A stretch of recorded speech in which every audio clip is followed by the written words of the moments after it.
Hi everyone, I'm going to talk about grounded theory. Grounded theory is both a philosophy and a method. It's a way of seeing the world and thinking about it.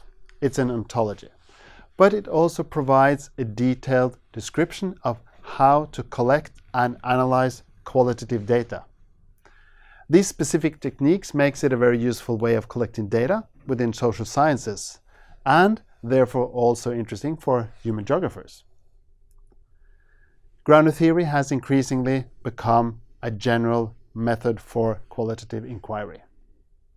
Let me start to say something about the philosophical side of grounded theory. Grounded theory was originally developed by Barney Glaser and Anselm Strauss in 1967, who studied dying hospital patients.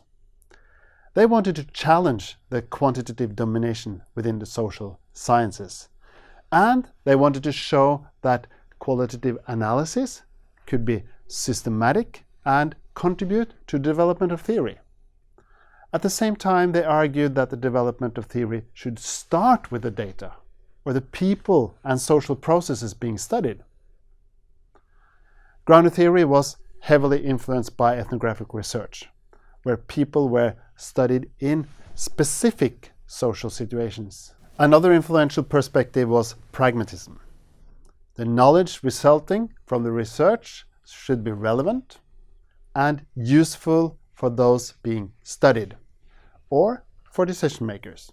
Therefore, the theories developed should be grounded in actual problems and experiences, and then leaning towards a realist ontology. Rather than developing abstract theories, the aim is to formulate middle-range theories. Grounded theory was developed as an inductive and bottom-up methodology, rather than a deductive and top-down approach.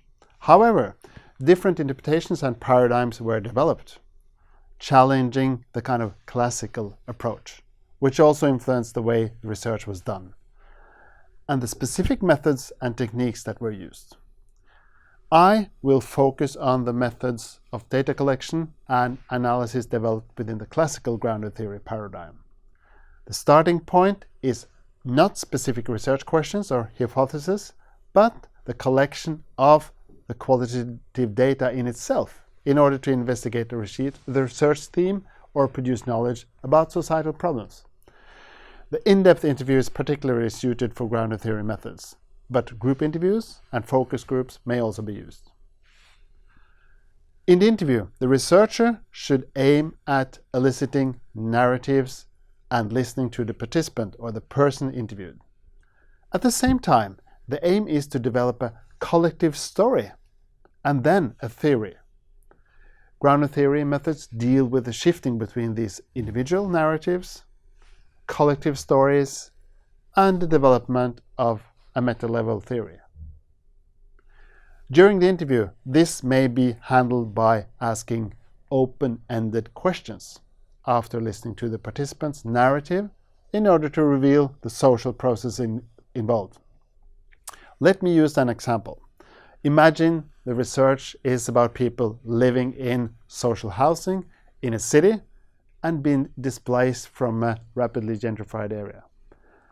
A group of these displaced inhabitants are interviewed, and one participant described how her everyday life in the gentrifying area was and the process of moving to social housing in a suburb where she didn't know anyone, and then her life after that. Questions should be formulated in order to shift between the narratives of the participants' experiences and the topic of the research.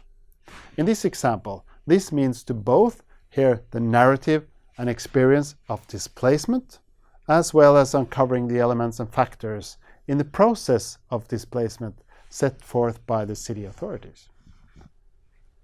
To reveal the underlying social processes of power and those subject to power, the researcher could ask, when were you first contacted about the possibility of moving? Or, what reason was given for the decision to offer you another dwelling in another part of the city? Kathy Charmaz and Linda Belgrave list 4 categories of questions. The first is initial and open-ended questions. Then there are intermediate questions to elicit the underlying processes, And at last, there are ending questions to make the participant reflect over the interview as a whole, or to wrap up the interview. In doing grounded theory research, one should avoid forcing the data into preconceived categories. This is a challenge in human geography, and it's a challenge for students who are reading the literature and theory. In the example I mentioned, one should guard against asking questions based on theory of gentrification. For example, one should avoid the following line of questioning in grounded theory. Do you think the authorities wanted to offer you another dwelling to be able to exploit the real estate value by selling the housing complex to private developers, or to tear it down in order to develop the area? This should be avoided. After having started data collection and having just transcribed the interviews, the data is coded. Also here, avoiding the influence by existing theoretical assumptions. Coding is done by constructing short labels that describe and dissect the data, and at the same time preserve their essential properties.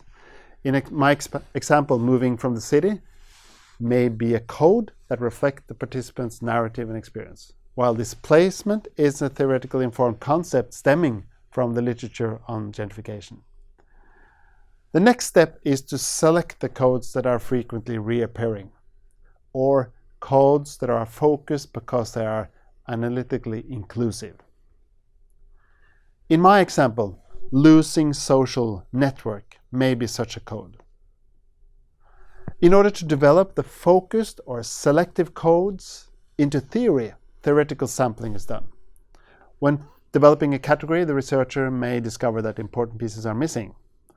An option then is to collect more data or to do more interviews, maybe with other actors. This illustrates the shifting between data collection and theory development.